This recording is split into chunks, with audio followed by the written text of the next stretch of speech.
We live in a world where it's easy to confuse appearance for substance, status for character, and confidence for value. But when it comes to understanding the difference between high and low value men, we have to stop measuring by surface level traits and start evaluating by who someone is when no one's watching. A high value man doesn't just talk about integrity, he lives it. His values are not dependent on circumstance. He doesn't switch them off when it's inconvenient. He does what's right even when it's hard, especially when it's hard. He doesn't chase validation because he knows who he is. His worth isn't tied to applause or recognition, but to the consistency of his actions. Low-value men often seek to impress. They measure their success by how many people admire them rather than how many people they've helped. They focus on winning attention instead of earning respect. They speak louder, but they listen less. They want control, not connection. Power, not partnership. A high-value man builds. He builds trust. He builds people. He builds a future. He takes ownership, not just of his wins, but of his mistakes. He holds himself accountable, even when it's easier to blame. And when he loves, he does so from a place of strength, not insecurity. He doesn't need to dominate, he wants to empower. Low-value men tear down. They tear down others to feel taller. They use manipulation when honesty feels too risky. They wear confidence like a mask, hoping no one notices the fear underneath. They're reactive, not reflective. They push people away the moment vulnerability enters the room. Being high value is not about perfection, it's about growth. It's about being deeply rooted in values and having the humility to admit when you've strayed from them. It's not about having all the answers. It's about asking better questions and being open enough to hear the answers that challenge your ego. In the end, value isn't something you're born with. It's something you choose to create every single day. And the real difference? High-value men lead with purpose. Low-value men lead with pride. One inspires, the other controls. One builds legacy, the other just seeks attention. High-value men lead with values. Low-value men chase validation. That single distinction shapes everything about how they live, how they lead, and how they love. A high-value man wakes up each day guided by an internal compass. His decisions come from a place of conviction, not convenience. He doesn't need to be told what the right thing is. He knows it because he spent time figuring out who he is and what he stands for. He's not trying to be impressive. He's trying to be real. That's why people trust him, follow him, and feel safe around him.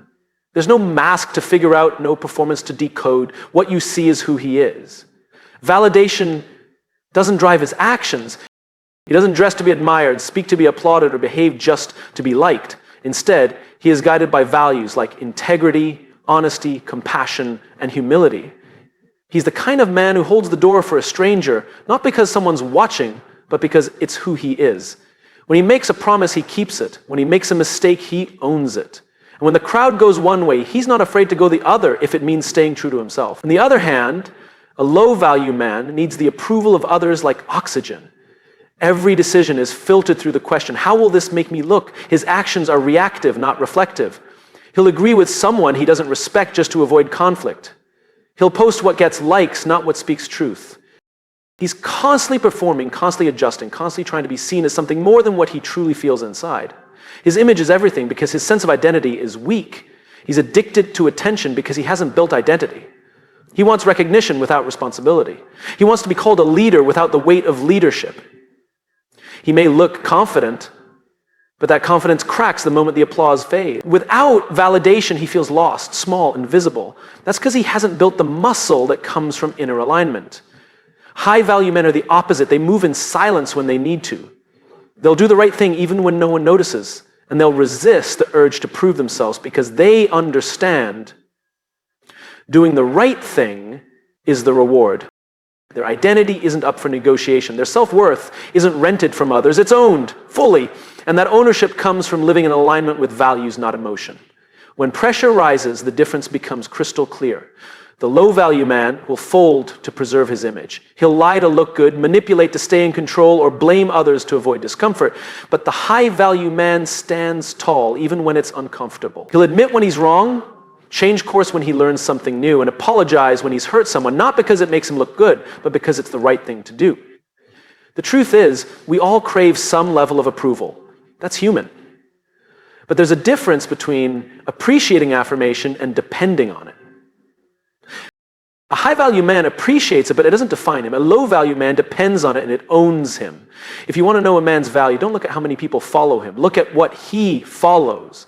If he follows his values, even when it costs him popularity, comfort, or status, you're looking at a man of substance.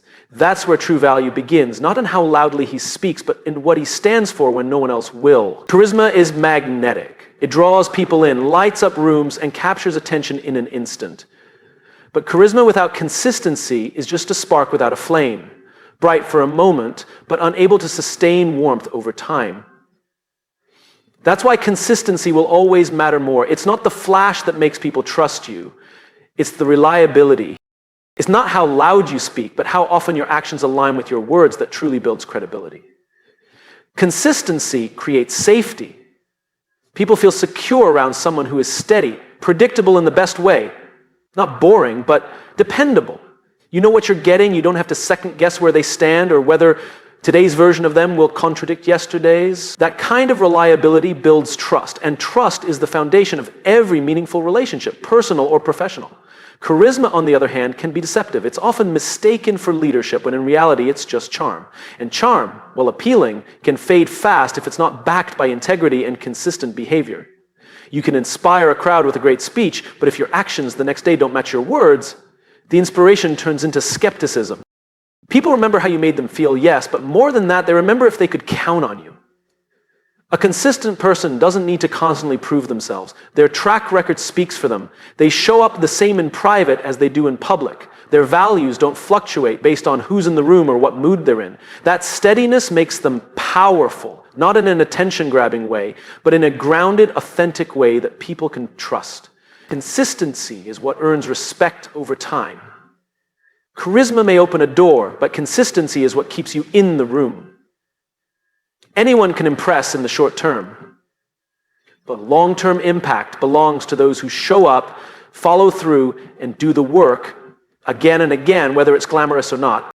This kind of discipline builds character. It shows that you're not driven by ego, but by purpose. The world is full of people who can speak well but live poorly, who know how to say the right things but don't embody them. But the ones who earn deep loyalty, who leave a real legacy, are those who choose consistency, even when it's hard, even when no one's watching, even when applause is absent. That's when character is truly revealed. There's something deeply inspiring about someone who's consistent, not perfect, but committed, who doesn't chase trends or shift their tone just to be liked. They do the right thing repeatedly, not because it's easy, but because it matters. They build trust one day at a time with quiet strength rather than loud spectacle. They lead not just with their words, but with their patterns. It's easy to be charismatic in moments of success, but how someone shows up in failure, in stress, in quiet seasons, that's where consistency becomes a real test. It's in those times that charisma often disappears, and only those anchored in something deeper can endure. Consistency is what allows relationships to deepen, teams to grow stronger, and missions to move forward. In the end, charisma might win the first impression, but consistency earns the final word. It's the daily decision to show up fully, to be dependable, to act in alignment with your values that builds something lasting. That's what makes someone truly influential, not how loud they shine, but how long they burn. You have to step back and give others space to try, to lead, to stumble, and to succeed on their own terms. That takes trust, it takes patience, but the reward is growth for both the person being empowered and the one doing the empowering. It's not about handing over control recklessly. It's about guiding, supporting, and stepping aside when it's time for someone else to step up. Control, in contrast, is rooted in insecurity.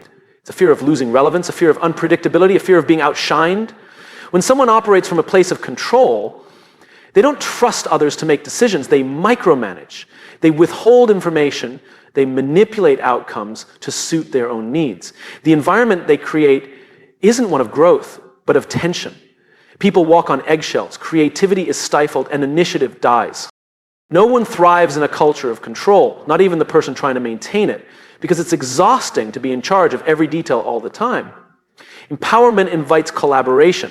It's about asking questions instead of giving commands. It's about listening more than speaking. It's about encouraging people to use their voice, even if that voice offers a different perspective. And when mistakes happen, which they inevitably do, empowerment doesn't punish. It teaches and says, let's figure out what went wrong and grow from it, instead of, you should have done it my way. Empowerment understands that leadership is not about being in control, but about creating the conditions where others can lead as well. Control is afraid of change. It thrives on routine, predictability, and dominance. It doesn't leave room for mistakes, and it certainly doesn't allow for autonomy. Controlled environments often look orderly on the surface, but underneath there's resentment, frustration, and disengagement. People don't bring their best selves to the table when they feel watched, judged, or overpowered. They show up to survive, not to thrive. In relationships, empowerment creates balance. Each person has a voice, a role, and a sense of ownership. Decisions are made together and responsibility is shared. Control, however, tips the scale. One person makes all the decisions, sets all the rules, and expects the other to fall in line. That dynamic may work temporarily, but over time it erodes connection, trust, and intimacy. Love cannot flourish where one person always has the upper hand. Empowerment also creates a ripple effect. When you empower someone, they are more likely to empower others. It spreads confidence, encourages leadership, and builds resilient communities. People who feel empowered are more engaged, more creative, and more committed. They don't need to be pushed because they're already pulled by purpose. Control, however, does the opposite. It silences voices, shuts down initiative, and creates a dependency that weakens both the leader and the team. Ultimately, the choice between empowerment and control is the choice between growth and stagnation. Empowerment may take longer. It may be messier, but it produces something real. People who believe in themselves, who take ownership of their lives, and who are capable of leading others with integrity and strength. Control may offer quick results, but it costs too much. In the long run, the only leadership that lasts is the kind that lifts people up, not the kind that holds them down. Legacy is built quietly, over time, through consistent action, integrity, and impact. Image, on the other hand, is curated. It's how we want to be seen, often carefully crafted and projected to gain approval or admiration. The difference between the two lies in depth and substance. Image is what people see. Legacy is what people feel when you're gone. One is temporary and easily manipulated. The other is permanent and earned through years of living with purpose. Choosing legacy over image means focusing less on looking good and more on doing good. It means making decisions based on values, not optics. It means prioritizing long-term impact over short-term applause. Image thrives on attention. It needs constant validation, likes, approval, and praise. Legacy doesn't demand recognition. It's about the quiet choices that shape who you are and what you leave behind for others. It's about the way you treat people, the standards you hold yourself to, and the contribution you make to the world, whether anyone is watching or not. Image can be polished, filtered, and staged. It can be designed to impress, but often lacks the foundation to endure. People spend enormous energy trying to manage their image, chasing trends, pleasing crowds, and avoiding criticism. But no matter how perfect the image appears, if it's not backed by character, it eventually collapses. Legacy, by contrast, is unshakable because it's built on authenticity. It's who it is. It's what people say about you when you're not in the room. It's how you made them feel, what you taught them, and what they carry forward because of you. Legacy requires a deeper kind of work, the kind that doesn't always get attention, but always makes a difference. It's found in showing up when it matters, doing the right thing when it's hard, and staying true to your principles in the face of pressure. People who focus on legacy don't need to prove themselves because they are grounded in who they are. They live in alignment with their beliefs, and that alignment speaks louder than any curated image ever could. In leadership, the difference becomes even more visible. Leaders who chase image often seek the spotlight. They want to be admired, celebrated, and remembered as impressive. But their teams may feel disconnected, undervalued, or used. Leaders focused on legacy aren't concerned with being the face of everything. They care about lifting others up, building something that lasts, and leaving things better than they found them. They create environments where people thrive, not just perform. Their legacy lives on in the culture they build, the people they mentor, and the standards they uphold. Legacy is also about service. It's about recognizing that life isn't just about personal gain, but about what you give. It asks the question, what will I leave behind? Not in terms of reputation, but in terms of contribution. Did I inspire someone to believe in themselves? Did I make someone feel seen or heard? Did I stand for something meaningful even when it cost me? These are the building blocks of legacy. In relationships, legacy means being remembered for your love, your presence, and your integrity. It means being known for your consistency, your honesty, and your willingness to do the hard work of connection. Image might make people look at you, but legacy makes them remember you, and more importantly, it makes them better because of you.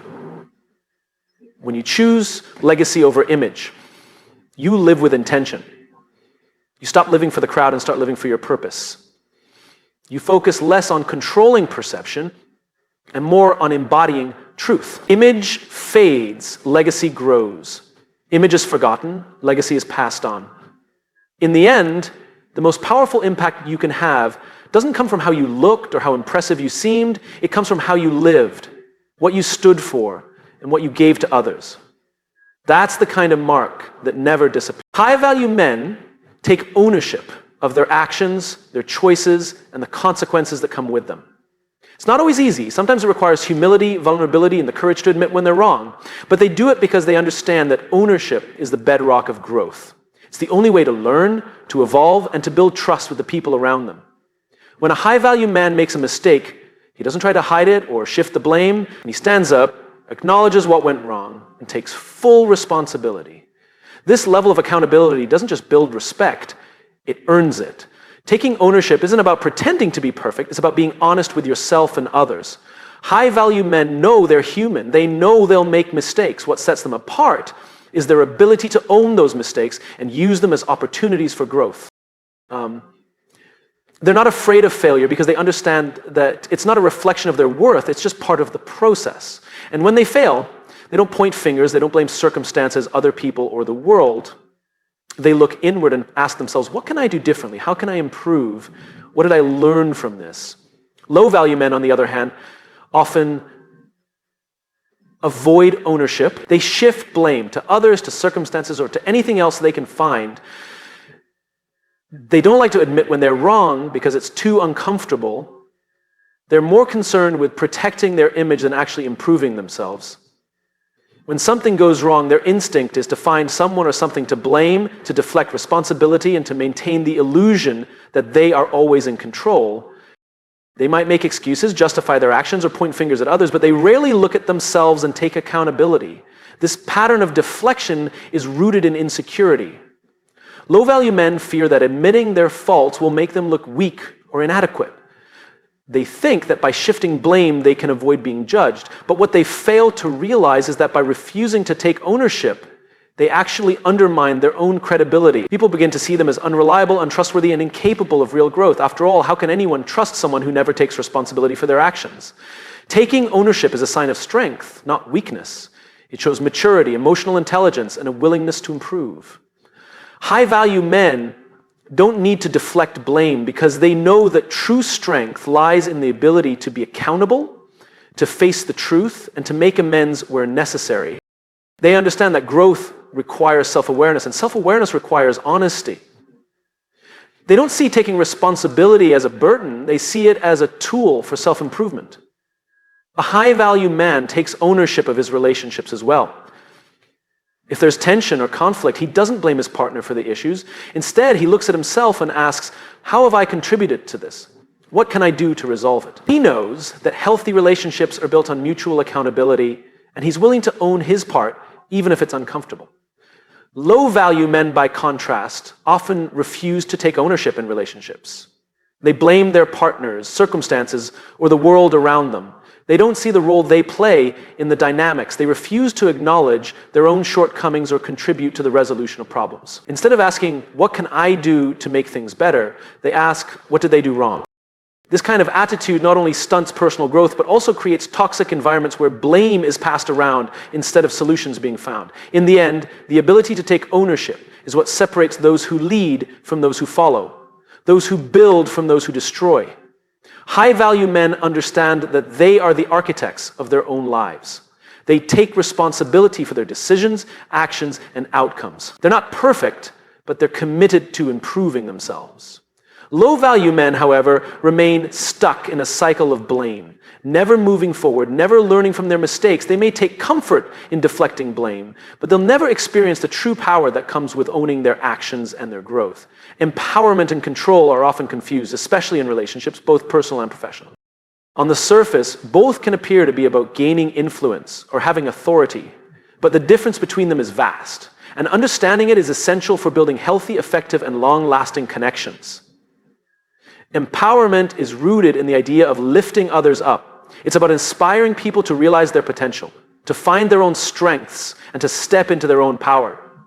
When you empower someone, you help them see their worth and encourage them to trust themselves. The purpose of empowerment is to create independence, self-confidence, and growth. A person who is empowered doesn't need constant approval because they've learned to rely on their own abilities and judgment. They know that their value isn't defined by others, but by the choices they make and the actions they take. True empowerment comes from encouragement, support, and guidance. It's about sharing knowledge, offering feedback, and creating an environment where people feel safe to explore their ideas and take risks. Empowerment means giving others the tools they need to succeed without controlling every step of the process. It's not about telling someone what to do. It's about trusting them to find their own path and being there when they need support. Yeah, it's the belief that people are capable of achieving great things and the willingness to give them the space and autonomy to do so. Control, on the other hand, operates from a very different mindset. Control is about dominance, manipulation, and the desire to shape outcomes to fit one's own desires, often at the expense of others. When someone seeks control, they're not interested in fostering growth. They're interested in maintaining power. Control involves imposing limits, restricting freedom, and dictating how others should behave. It's about maintaining the upper hand, ensuring that everything follows a predetermined script, and keeping others in a position where they can't move beyond the boundaries set by the controller. The need for control often stems from insecurity. People who try to control others are typically afraid of losing influence or facing the unknown. They fear uncertainty and discomfort, so they grasp for control in order to feel safe. Instead of embracing growth and allowing others to take the lead, they keep others dependent on their decisions and guidance. This creates a relationship dynamic where one person's needs always come before the others, and the other person's voice is silenced or ignored. In relationships, control can appear as manipulation, guilt-tripping, or even passive-aggressive behavior. It's often cloaked in the guise of helping or protecting, but in reality, it's about ensuring that one person's needs are always prioritized. A controlling individual may say, "I'm only doing this because I care," but the underlying motive is usually about asserting dominance, not fostering growth. Over time, this dynamic leads to resentment, diminished self-esteem, and a loss of personal identity for the person being controlled. Empowerment, by contrast, fosters trust. It creates an environment where people feel free to express themselves and make mistakes, knowing they'll be supported rather than punished. It's about letting go of the need to dictate every aspect of someone else's life and instead offering encouragement, guidance, and understanding. Empowerment celebrates the uniqueness of others and affirms their ability to make decisions for themselves. When people feel empowered, they are more likely to take risks, learn from their failures, and grow into their full potential. In professional settings, empowerment leads to creativity, innovation, and a strong sense of ownership. People who feel empowered are more engaged, more motivated, and more likely to contribute positively to the organization's goals. They're not just following orders, they're taking initiative and driving progress. Control, on the other hand, stifles creativity. No. It fosters a toxic environment where people are afraid to speak up or share their ideas because they fear rejection or punishment. Instead of thinking for themselves, they wait for instructions, limiting their potential and the organization's success. In the end, empowerment is about creating leaders, while control is about maintaining followers. Empowerment encourages autonomy, growth, and independence. Control breeds dependency, resentment, and stagnation. True leadership doesn't come from trying to control others. It comes from helping others discover their own strengths and empowering them to be the best versions of themselves. When you lead with empowerment, you create lasting, positive change that doesn't rely on dominance or manipulation, but on trust, respect, and mutual growth. Empowerment and control may appear similar on the surface, but they are fundamentally different in purpose, approach, and outcome. Empowerment is about building others up. It's about helping people realize their own strength, their own capacity, and their own ability to take meaningful action.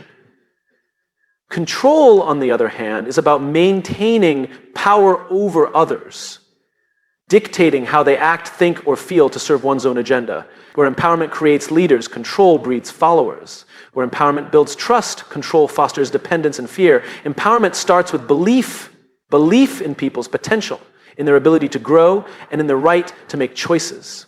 It requires humility because to empower someone, you have to let go of the need to be right all the time.